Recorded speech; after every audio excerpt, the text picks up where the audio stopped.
श्रीमत्सद्गुणशालिनं चिदचिदिव्याप्तं च दिव्याकृतिं जीवेशाक्षरमुक्तकोटिसुखदं नैकावताराधिपं ज्ञेयं श्रीपुरुषोत्तमं मुनिवरेर्वेदाधिकीर्त्यं विभुं तं मूलाक्षरयुक्तमेव सहजा नंदं च वंदे सदा। सहजानंद स्वामी महाराजनी जय, अक्षर पुरुषोत्तम महाराजनी जय, भगतजी महाराजनी जय, शास्त्रीजी महाराजनी जय, योगीजी महाराजनी जय, प्रमुख स्वामी महाराजनी जय। નીલકંઠ વર્ણીની વન વિચરણ યાત્રામાં ગઈકાલે આપણે નીલકંઠ વર્ણીએ દક્ષિણ ભારતનો જે પ્રવાસ શરૂ કર્યો ત્યાં સુધીની વાત આપણે જોયેલી. ઉત્તર ભારત, પૂર્વ ભારત, બાંગ્લાદેશ, નેપાળ, તિબેટ, ચીન આ બધા જ દેશોને પાવન કરતા કરતા નીલકંઠ વર્ણી એ પોતે જ્યારે દક્ષિણ બાજુ જઈ રહેલા ત્યારે ગઈકાલે આપણે સેવકરામનું આખ્યાન જોયું કે સેવકરામ નામના એક સાધુને એમણે જે સેવા કરી, કોઈ ઓળખાણ નીલકંઠ વર્ણીને એમની સાથે હતી નહીં, પરંતુ ભાગવતના શ્લોકો, ભગવાનના મહિમાના, ભગવાનની લીલાના શ્લોકો આ સાધુ ખૂબ સુંદર રીતે ગાતો અને વર્ણીને એ બહુ ગમી જતો. એટલે વર્ણી પોતે એની સાથે ચાલતા ભગવાન આપણને સમજાવે છે કે મદ ભક્તા યત્ર ગાયંતી તત્ર તિષ્ઠામિ નારદ. ભગવાને પોતે શાસ્ત્રમાં લખ્યું છે કે નાહમ વસામી વૈકુંઠે, કે હું વૈકુંઠ લોકમાં પણ ભગવાન કે વાસ કરતો નથી.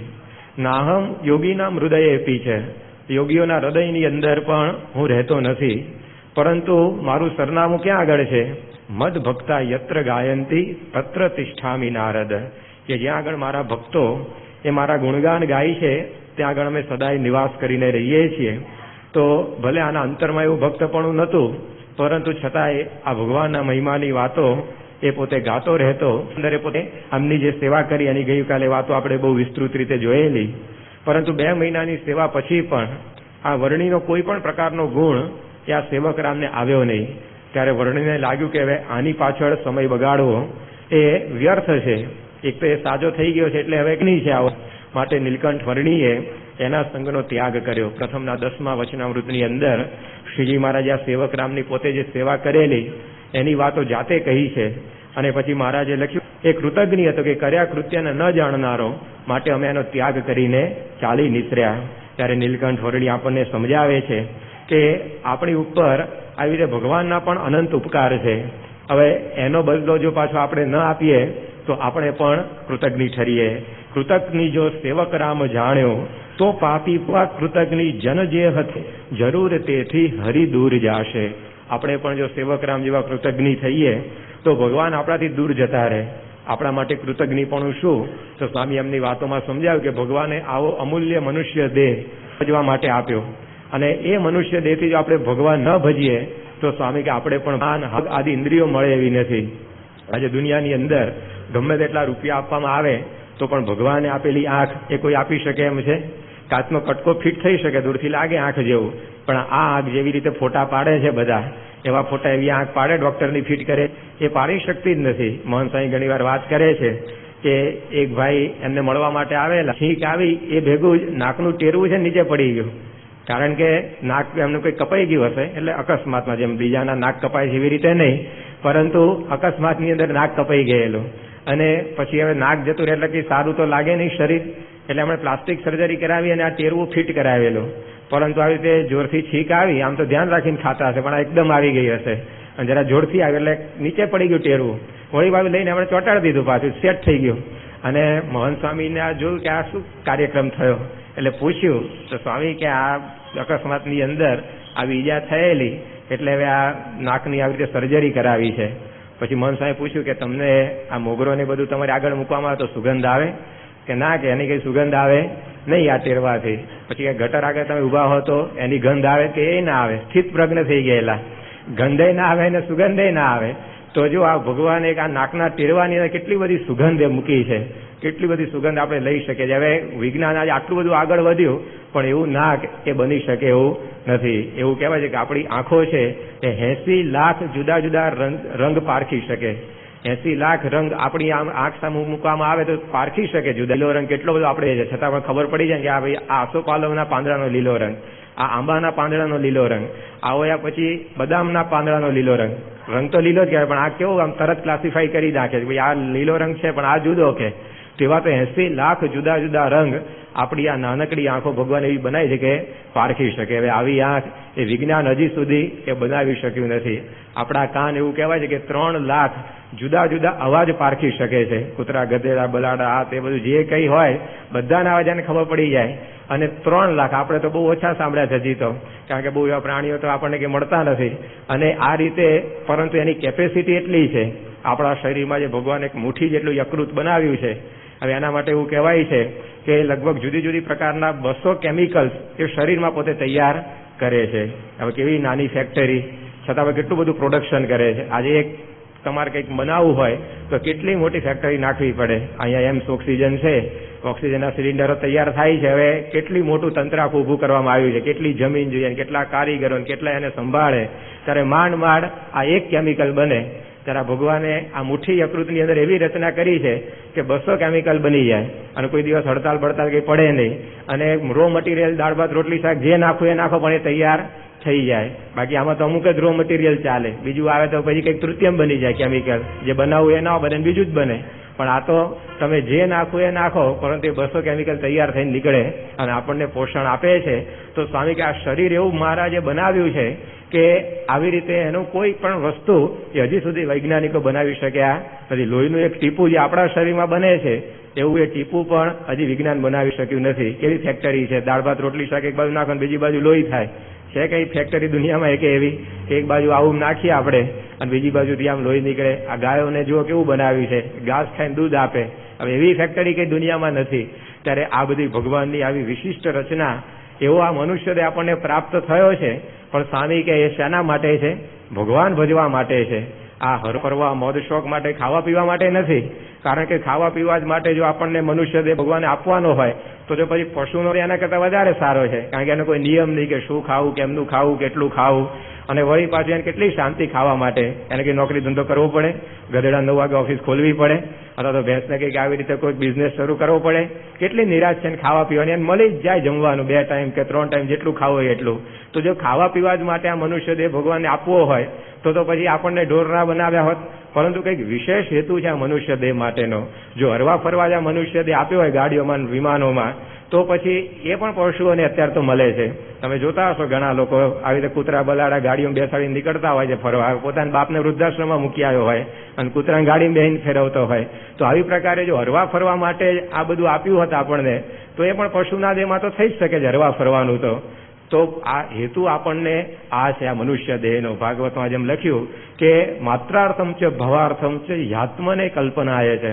ભગવાને આપણને આ જે કઈ બધી ઇન્દ્રિયો આ મનુષ્યની આપી છે એ શેના માટે છે? ભગવાનને ભજવા માટે, મોક્ષ માટે આ મનુષ્ય દેહ આપ્યો છે. સ્વામી કે એ જો કાર્ય આપણે ના કર્યું તો આપણે કૃતજ્ઞ પણ કહેવાઈએ, ભગવાનના ગુનેગાર એ ઠર્યા કહેવાઈએ કે આ વસ્તુ આપણને વાપરવા આપી અને આપણે એનો યોગ્ય ઉપયોગ ના કરી શક્યા તો પછી એ મૂર્ખાઈ કહેવાય. જેમ દેવાનંદ સ્વામી લખ્યું કે ભજી લે ભગવાન સાચા સંતને મળીને. પછી આગળ લખ્યું કે આવી રીતે ભજ્યો નહીં ભગવાન મૂર્ખ જીવતા મર્યો. જો આ ભગવાન ના ભજ્યા તો પછી દેવાનંદ સ્વામી કે આપણી એ મોટા મોટી મૂર્ખાઈ છે. આ મનુષ્ય દેહ આવો આપ્યો અને એનાથી જો ભગવાન ના ભજી શક્યા, દેવાનંદ સ્વામી કે એના જેવો મૂર્ખો કોઈ નથી. ને આવા મૂર્ખાઓ IAS ઓફિસરો પણ અત્યારે થયા છે કે ગમે તેટલી બુદ્ધિઓ પણ આ ભગવાનના માર્ગમાં ન ચાલે તે મૂર્ખાઈ જ થઈ કહેવાય. તમે સરસ મજાનું ફ્રીજ લાવો ને એમાં કપડાં આચવીને મૂકો તો એ કેટલી મૂર્ખાઈ કહેવાય ને. કોઈ કહે કે ભાઈ કપડાં ક્યાં છે કે ફ્રીજમાં આચવીને મૂકી રાખ્યા છે. ભાઈ આ ફ્રીજનો ઉપયોગ એ નથી, એ તો કબાટમાં મૂકવાના હોય કપડાં. કબાટમાં શાકભાજીને ફિટ કરીને મૂકી રાખે લોકરમાં. તો કેવો મૂર્ખો કહેવાય કે જે વસ્તુ જેના માટે છે એ માટે એનો ઉપયોગ કર્યો નહીં તો એ આપણને મૂર્ખાઈ લાગે છે. તો આપણે મનુષ્ય દેહનું ઘણી વાર એવું જ કરીએ છીએ. આપ્યો છે ભગવાન ભજવા માટે અને આવી રીતે બીજા બધાની અંદર જ એને વેડફી મારીએ છીએ. માટે સ્વામીએ સમજાવ્યું કે આપણે પણ આ સેવકરામ જેવા થવું નહીં, નહીતર ભગવાન આપણાથી દૂર જતા રહે. આવો મનુષ્ય દેહ મોંઘો આપણને આપ્યો અને એનાથી જો આ ભગવાન ન ભજ્યા તો પછી આપણે પણ આવી મૂર્ખામી કરી કહેવાય, આપણે પણ એવા કૃતજ્ઞ ઠર્યા કહેવાય. સ્વામી ઘણીવાર પેલા રાજાની વાત કરે છે કે ગામની અંદર એક રાજા હતો. રાજાએ પોતાના દરબારની અંદર બધા જ ક્ષેત્રના ટોપ માણસો રાખેલા. જેમ અકબર 9 રત્નો રાખીને બેસતો પોતાના દરબારમાં, એમ આણે પણ એવા બધા ભેગા કરેલા કે સારામાં સારો સંગીતકાર તો દરબાર ભરાય ત્યારે ત્યાં આવીને બેસે, બધાને સાલિયાણું આપે, રહેવા માટે મહેલ આપે અને સરસ પેલો યુનિફોર્મ આપ્યો દરબારમાં આવવા માટેનો, વળી પાછા એને બેઝ આપે કે આની ડેઝિગ્નેશન શું છે. અને આ રીતે સારામાં સારો સંગીતકાર, ચિત્રકાર, પછી પ્રવચનકાર એ બધા જ એના દરબારમાં આવીને બેસતા. એમાં રાજાને એકવાર વિચાર આવ્યો કે આપણા રાજ્યની અંદર બધી જ પ્રકારના જે રત્નો છે એ આપણા દરબારમાં આપણે ભેગા કર્યા છે, પણ હજી એક ખૂટે છે રત્ન. ત્યારે એ બધાએ પૂછ્યું શું હવે ખૂટે છે? કે આપણા રાજ્યમાં સૌથી મૂર્ખામાં મૂર્ખો કોણ હશે? મૂર્ખ શિરોમણી હજી આપણા દરબારની અંદર મૂકવાનો બાકી છે, માટે કે એને ગોતી લાવો. એટલે સૈનિકો બધા નીકળ્યા મૂર્ખાને શોધવા માટે. હવે આ બહુ અઘરું કામ છે, હોશિયારનો શોધવા પરીક્ષા એટલે તરત ખબર પડી જાય, પરંતુ આ કામ થોડુંક કપરું, કારણ કે એકને લઈને આવતા હોય કે આના જેવો તો મૂર્ખો કોઈ નહીં, ત્યાં બીજો પાછો એનાથી ચડે એ મૂર્ખાઈ કરતો દેખાય, એટલે પેલા આને ઝાલે, ત્યાં વળી આગળ જાય ત્યારે વળી પાછો કોઈ એને ટપી જાય એવો દેખાય.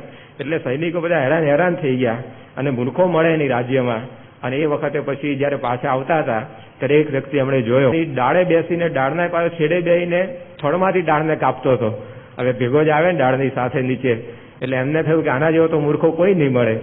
ઝાડની બાજુ થડ બાજુ બેસીને ડાળ કાપવી જોઈએ તો કંઈક નીચે પેલું ડાળખું પડે ને લઈ લેવાય. આ તો ડાળના છેડે બેઠેલો ડાળ કાપતો તો થડમાંથી. એટલે પછી એ લોકોને લાગ્યું કે આના જેવી તો મૂર્ખાઈ કોઈ નહીં કરે, એને લઈ આવ્યા. રાજાને કહ્યું કે આ જો મૂર્ખ શિરોમણી, રાજ્યમાં મૂર્ખો આ છે. રાજા કે પરીક્ષા કરી, અરે કે ટકોરા બંધ માલ છે, જો ખોટો નીકળે પૈસા પાછા, કે બરાબર આમ ચકાસીને લઈ આવ્યા છે. રાજાએ પછી એને મહેલ આપી દીધો રહેવા માટે, દાસીઓ આપી દીધા, જે કે સગવડ જોઈતી હોય બધી આપી દીધી. પેલો કહે કે પણ મારે કરવાનું શું કે આવી ગયો તો? પણ રાજાએ કહ્યું કાંઈ નહીં કરવાનું, ત્યારે અમારો જયારે દરબાર ભરાય ને ત્યારે યુનિફોર્મ પહેરીને આવવાનું, ત્યાં બેસવાનું અને આ બિલ્લો તાર લગાડી દેવાનો મૂર્ખનો. એને પાટિયું આપી દીધું, મૂર્ખ શિરોમણી ફલાણા કરીને. અને પછી પેલા કે પણ ક્યાં સુધી મારે અહીંયા રહેવાનું? તો કે તને તારાથી વધારે મૂર્ખો કોઈ ના દેખાય ને એ વખતે તારે આ પાટિયું એને પહેરાઈ દેવાનું અને તું ત્યારથી છૂટો. મૂર્ખ કે કાંઈ વાંધો નહીં. અને પછી થોડાક દિવસે પોતે રહ્યો, એની અંદર રાજા પોતે બીમાર પડ્યો, જીવલેણ બીમારી આવી ગઈ અને અંત સમય જ આવી ગયો, કોઈ આવી રીતે તેનો ક્યોર હતો જ નહીં. અને પછી બધા લોકો વજીરો હોય ને મંત્રી હોય ને બધા એને મળવા છેલ્લે જવા માંડ્યા. ત્યારે આ મૂર્ખો પોતે અગાસીને બેઠેલો અને બધાને આવી રીતે જોયા કે એ બધા રાજાને મહેલ બાજુ જાય છે. એને જોયું કે આજે કોઈ સભાનું આયોજન નથી, કોઈ એવી વિશિષ્ટ આવી રીતે રાજાએ કઈ સભા બોલાવી નથી, બધા કેમ જતા હશે? અને પાછા ડ્રેસ કરીને જાય છે દરબારનો, કારણ કે એ તો મારે જવાનું એટલે મને આમંત્રણ તો આવવું જ જોઈએ ને. પણ કે આ શું હશે? પછી પૂછ્યું કોકને, એટલે કેમ તમે બધા આમ દરબાર તરફ જાઓ છો? કે તને ખબર નથી કે આપણા રાજા છે બસ અંતિમ સ્થિતિમાં આવી ગયા છે અને હવે થોડાક દિવસના મહેમાન છે, એટલે પછી આવ્યો, તૈયાર થઈ મૂરખનું પાટિયું લગાડ્યું, ડ્રેસ પહેરી લીધો અને બની થઈને ગયો રાજા પાસે. અને રાજાને પૂછ્યું કે રાજા શું થયું તમને?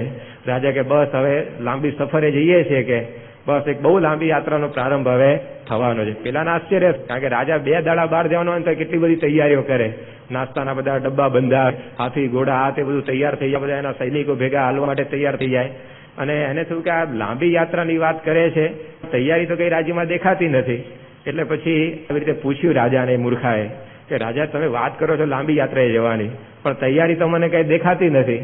ત્યારે રાજા કે આમાં તો છે ને પહેલેથી જ તૈયારી કરવી પડે. હવે કે છેલ્લે કઈ તૈયારીઓ થાય ને, આ યાત્રા એવી છે કે આમાં પહેલેથી તૈયારીઓ કરવી પડે, છેલ્લે ઘડીએનું કઈ કામ ના આવે.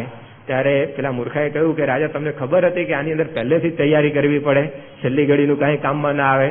ત્યારે રાજા કે હા, કે મને ખબર તો હતી કે આમાં પહેલેથી જ તૈયારી કરવી પડે, પણ કે શું કરું, હું કંઈ કરી શક્યો નથી. જ્યાં રાજા બોલે ત્યાં પેલા પોતાનું પાટિયું ગાળી રાજાને પહેરાવી દીધું. આખી સભા ચોંકી ગઈ કે શું કરે છે તું? આ રાજાને મૂર્ખનું પાટિયું પહેરાવી દીધું. ત્યારે પેલા કહ્યું મેં તો રાજાએ જે કહ્યું તું ને એ જ કર્યું છે. રાજાએ મને કહ્યું તું કે તારા કરતા વધારે મૂર્ખો કોઈ દેખાય ને ત્યારે એને આ પહેરાવી દેવાનું. તો મને આ રાજા વધારે મૂર્ખો લાગ્યો મારા કરતા. પેલા કહ્યું કેમનું? કે આવી રીતે મૂર્ખો રાજાને તું કહે છે? કે જુઓ રાજાને ખબર જ હતી કે શેના માટે આવી રીતે આ યાત્રા માટે શું તૈયારી કરવાની, અને એ પહેલેથી તૈયારી કરવાની એ એને ખબર હતી, છતાં પણ એ કરી નહીં તો હવે એનાથી મૂર્ખો શું કહેવાય? માટે આ પાટિયું મેં એને પહેરાવી દીધું. રાજાએ કહ્યું કે આપણે બધા આને મૂર્ખો સમજતા હતા, પણ ડાયો આવ્યા છે જે સમજવાનું છે પોતે સમજીને બેઠું છે કે આ મનુષ્ય દેહથી ખરેખર કરવાનું શું છે. એમ સ્વામી પણ આપણને સમજાવે છે કે આપણા જીવનની અંદર ભગવાને પણ જયારે આવો મનુષ્ય દેહ આપણને આપ્યો છે ત્યારે વેડફી મારવો ને વિષય ભોગવવાની અંદર, હરવા ફરવાની અંદર. જેમ ઋષભદેવ ભગવાન એના પુત્રોને કહ્યું કે નાયમ દેહો દેહ ભાજામૃ લોકે કષ્ટાન કામાન અર્હતે વિગભુજામ્યે તપો દિવ્યમ પુત્ર કાયેન સત્વમ શુદ્ધ્યસ્માદ બ્રહ્મ સૌખ્યમ ત્વનંતમ. પોતાના 100 દીકરાઓની સભા કરી ઋષભદેવ ભગવાને, ઘર સભા એને ચાલુ કરેલી, એને સમજાયેલું કે આ કરવા જેવું છે.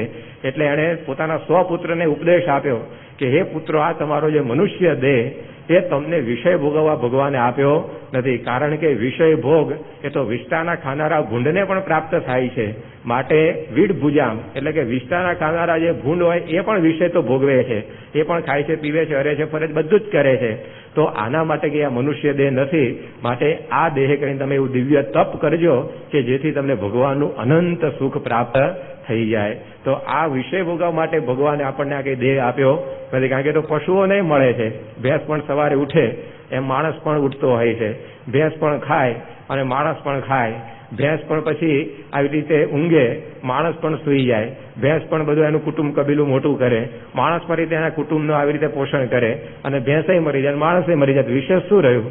આ જો આટલું જ માણસ પોતે કરે તો પછી એનામાં ને પશુમાં કઈ વિશેષતા રહી નહીં. તો એના માટે આ દેહ નથી. એકવાર જેમ આપણે વાત કરેલી કે પેલા ધણિયાળી ગામમાં રહેતા હતા અને ધણિયાળી બહાર ઓટલે બેઠેલી, ધણી અંદર ખાતો હતો. એમાં કોઈ બળદ ખરીદવા આવ્યો અને પૂછ્યું કે તમારા ઘરની અંદર કેટલા બળદ છે, મારે લેવા છે.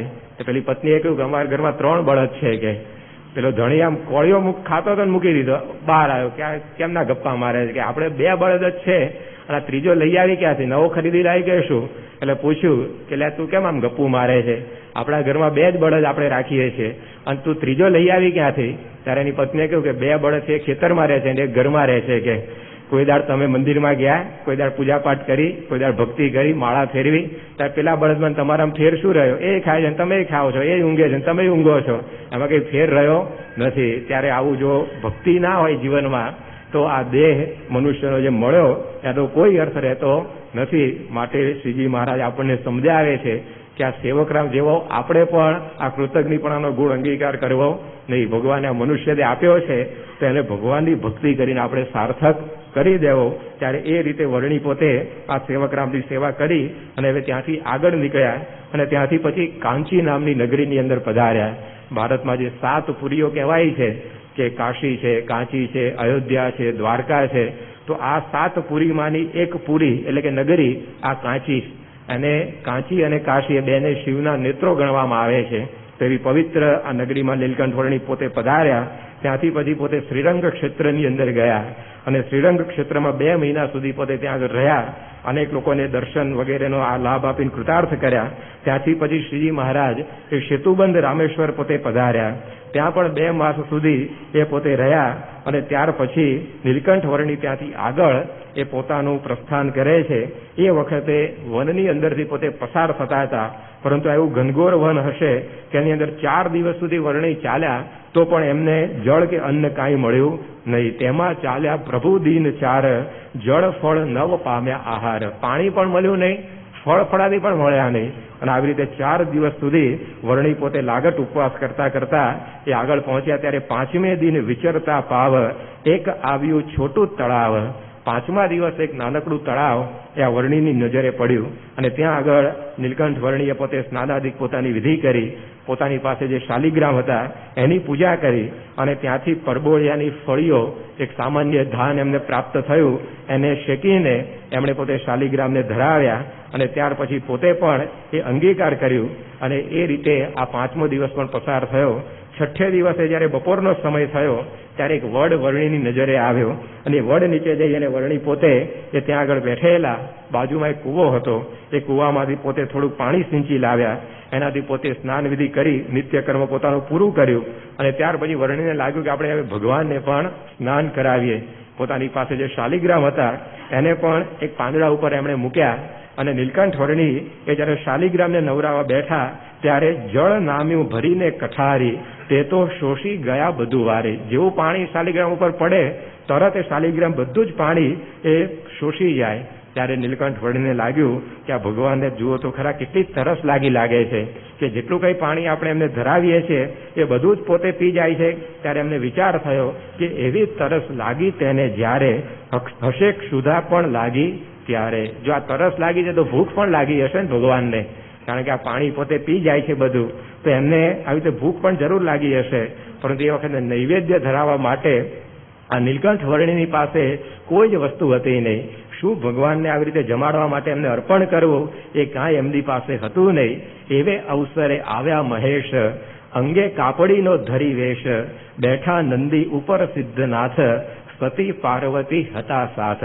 આ જ્યાં વર્ણી પોતે વિચાર કરે છે કે આવી રીતે આ શાલિગ્રામને જમાડવાની પણ અત્યારે જરૂર છે, કારણ કે એમને આવી તરસની સાથે ભૂખ પણ લાગી હશે અને વિચારતા હતા કે હવે શું એમને જમાડવું. અને એ જ વખતે શિવજી અને પાર્વતી કાપડીનો વેશ ધારણ કરી અને આ વર્ણીની પાસે આવ્યા અને સાથવો અને મીઠું એ વર્ણીને પોતે આપ્યું. કારણ કે વર્ણી કે મિષ્ટાન તો જમે એવા હતા નહીં, એટલે એમને રુચિ એવું પોતે આ લઈ આવેલા અને એ શ્રીજી મહારાજને એમણે અર્પણ કર્યું. નીલકંઠ વર્ણીએ પોતે એ અંગીકાર કરી શાલિગ્રામને પણ ધરાવ્યું. અને એ વખતે આવી રીતે વર્ણીએ પૂછ્યું કે તમે કોણ છો અને આ વનની અંદર એ કેમ ફરો છો? ત્યારે આવી રીતે શિવજી પોતે કહે છે કે હું આવી રીતે શિવ છું અને આ મારા પત્ની એ પાર્વતી છે. અને એ વખતે વર્ણીએ કહ્યું કે તમે અહીંયા શા માટે આવ્યા? ત્યારે પછી આ શિવજી કહે છે કે તમે જ્યારે નાના હતા ત્યારે નારાયણ સરોવરની અંદર કાયમ સ્નાન કરવા જતા. હવે એ સમયની અંદર બ્રહ્મા, વિષ્ણુ અને અમે બધા એ આપના દર્શન કરવા માટે આવેલા. અને એ વખતે હું અમારા પત્નીને લીધા વગર આવેલો. અને પછી મેં ઘેર જઈને એમને વાત કરી કે આજે તો આવી રીતે પૂર્ણ પુરુષોત્તમના દર્શન કરીને આવ્યો છું. ત્યારે એણે મને ગૃહસ્થનો ધર્મ સમજાવ્યો કે એકલા ફરવા તમારથી જવાય નહીં, કે મને પણ ભેગી લઈ જવી જોઈએ અને તમે કેમ એકલા જતા રહ્યા? અને આવી રીતે મને આ બધા વેણ એમણે સંભળાવ્યા. અને એ વખતે નારદજી અમારા ઘરમાં આવ્યા અને એમણે સમજાવ્યું કે અત્યારે દક્ષિણ દેશની અંદર આ ભગવાન પોતે વિચરી રહ્યા છે, ત્યારે આવી રીતે મારા પત્નીને પણ આપના દર્શનનો યોગ થાય એના માટે એમને પણ હું અત્યારે સાથે આ લઈ આવ્યો છું. અને આ રીતે શિવજી અને પાર્વતીજી આવીને આ નીલકંઠ વર્ણીની સેવા કરી.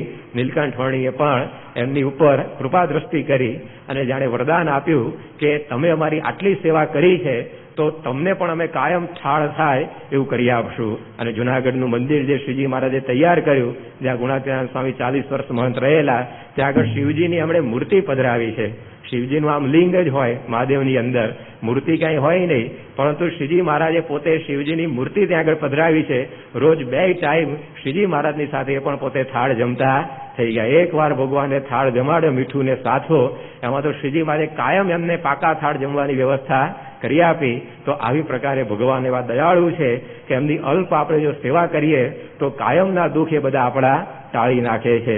તો અહીંયા પણ આ શિવજી અને પાર્વતીજીએ આવી અલ્પ સેવા કરી નીલકંઠ વર્ણીની, પરંતુ એ નીલકંઠ વર્ણીએ કાયમ એમને આવા પાકા થાળી વ્યવસ્થા કરી આપી. આ બીજી બધી જ જગ્યાએ શિવજીના લિંગ દેખાય, પરંતુ મહારાજે મૂર્તિ પધરાવી અને ત્યાં આગળ આવી વ્યવસ્થા કરી ત્યારે આ ભગવાનની દયાળુ પ્રકૃતિનો પણ આપણને ખ્યાલ આવે. અને સાથે સાથે આ પ્રસંગની અંદર નીલકંઠ વર્ણીની ભક્તિ પણ આપણને દેખાય છે. એમને તરત વિચાર આવ્યો કે આ પાણી બધું જો શાલિગ્રામ શોષી જાય છે તે ભૂખ્યા પણ થયા હશે. ભક્તિ વગર આવો વિચાર આવે નહીં કે આ કેમ શોષી જતા હશે પાણી, હશે કે હવે બધા 2 ડબલા લાવણ રેડી દઈએ એટલે તૃપ્ત થઈ જાય. પરંતુ વર્ણીને વિચાર આવ્યો કે આ ભગવાન ભૂખ્યા પણ થયા હશે. તો જો આ ભક્તિ એમના અંતરની અંદર હતી.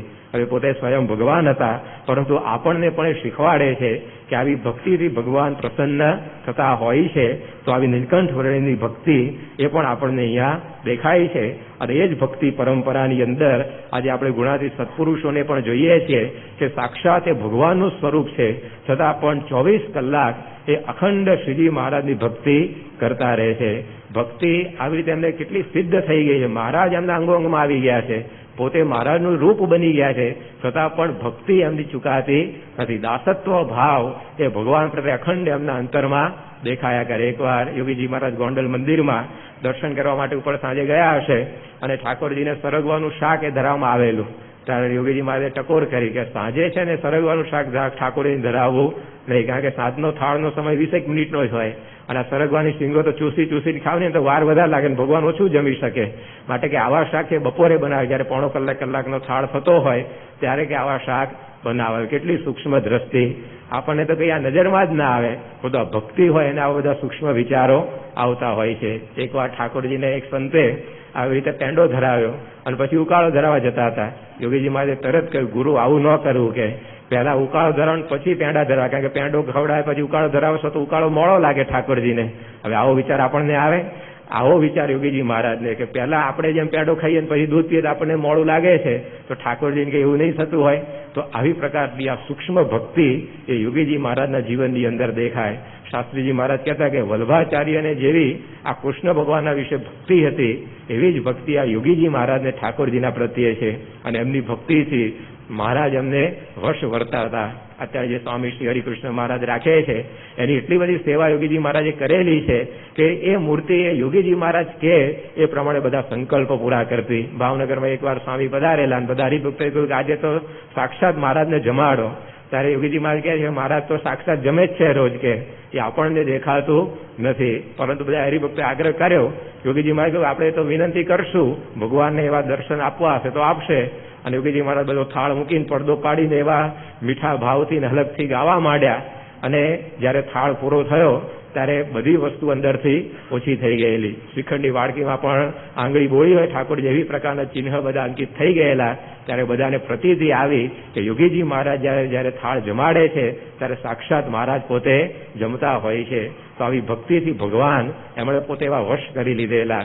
તો આવી સૂક્ષ્મ ભક્તિ એમના જીવનમાં બધી હતી. આજે પણ સ્વામી કેટલી બધી પ્રવૃત્તિઓ કરે છે, પરંતુ અખંડ એમને આ મહારાજની આવી રીતે અનુસંધાન, મહારાજને એક ક્ષણ પણ પોતે ભૂલતા નથી. એકવાર લંડનમાં બધા યુવકોએ કેક બનાવેલી અને સીધી ઠાકોરજીને ધરાવવા આવે, પેલી થાળીમાં ઉપર બનાવી હોય ને.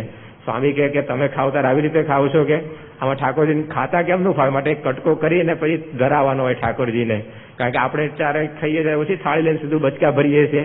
તો સ્વામીને વિચાર આવ્યો, કોઈને આવ્યો નહોતો, પરંતુ આવી પ્રકારની આ સ્વામીની ભક્તિ કે તરત એમને આ ઠાકોરજીનું અનુસંધાન. એકવાર ગોંડલમાં સ્વામી પધાર્યા અને મોડું થઈ ગયું, લગભગ 1 વાગી ગયો હશે. અને જેવી ગાડી મંદિરમાં પ્રવેશી, ડ્રાઈવરે તરત આમ હોર્ન માર્યો કે બધાને ખબર પડે કે સ્વામી આવી ગયા. સ્વામીએ તરત હાથ ઉપર હાથ મૂક્યો અને અટકાવ્યો કે હોર્ન મારવા નહીં અત્યારે, કે 1 વાગ્યો છે, ઠાકોરજી પડી ગયા હોય, જાગી જાય. તો આ એમની ભક્તિ. આપણે કેટલી ધમાલ કરી નાખે ઘરમાં ઠાકોરજી પડી ગયા હોય તોય. ત્યારે આવી પ્રકારનો સૂક્ષ્મ વિચાર એ આપણને આવતો નથી, પરંતુ આ સત્પુરુષ એના જીવનની અંદર ભક્તિ આપણને દેખાય. એનું જીવન જોઈએ ત્યારે આપણને ખબર પડે કે કેમની ભક્તિ આપણે પણ કરવાની છે.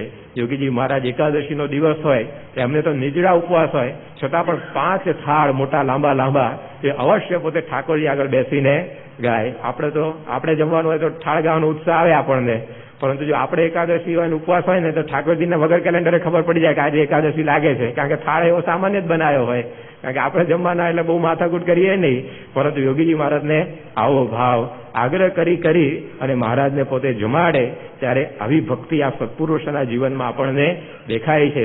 લોકો કહે છે કે પ્રમુખ સ્વામી મહારાજ ભગવાન થાય છે, યોગીજી મહારાજ ભગવાન થયા, પરંતુ એનું જીવન જે ત્યારે ખબર પડે કે કેવી પ્રકારે આદર્શ ભક્ત થવું ને એમના પાસેથી શીખવાનું આપણે છે. ભગવાનની તો ક્યાં વાત, સદાય ઠાકોરજીના દાસ થઈને સેવક થઈને પોતે રહેતા હોય છે.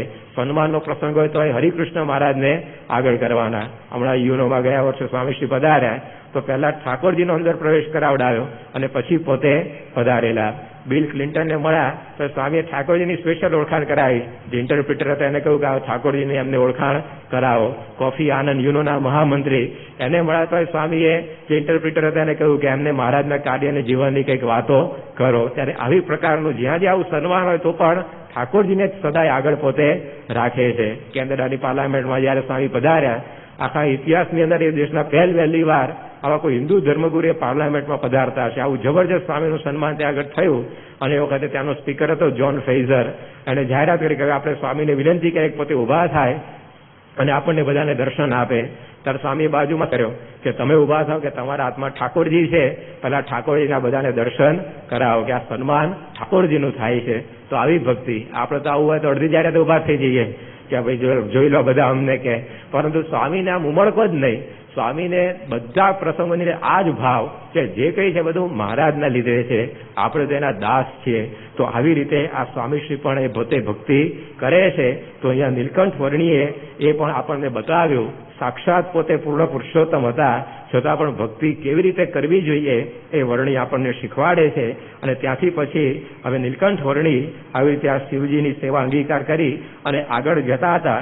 એની અંદર આવી રીતે બધી ઝાડીઓ ઉપર ઝાડીઓ, આ વન ઉપર વન બધા આવતા હતા દક્ષિણ ભારતની અંદર. અને એક સમયે વનની અંદર તે પોતે પસાર થઈ રહેલા, ત્યાં આગળ એમણે એક મોટો સિદ્ધ એક ઝાડ નીચે બેઠેલો જોયો. આ સિદ્ધ એવો હતો, લોકોની અંદર એવી માન્યતા હતી કે આ સિદ્ધ છે ખાલી દૂધ ઉપર જ પોતે ટકે છે, એટલે એનું નામ દૂધાધારી પડી ગયેલું કે દૂધાધારી બાવો, કે દૂધ ઉપર જ એ પોતે રહે છે, કોઈ દિવસ અન્ન કે ફળ એ કંઈ ખાતો જ નથી.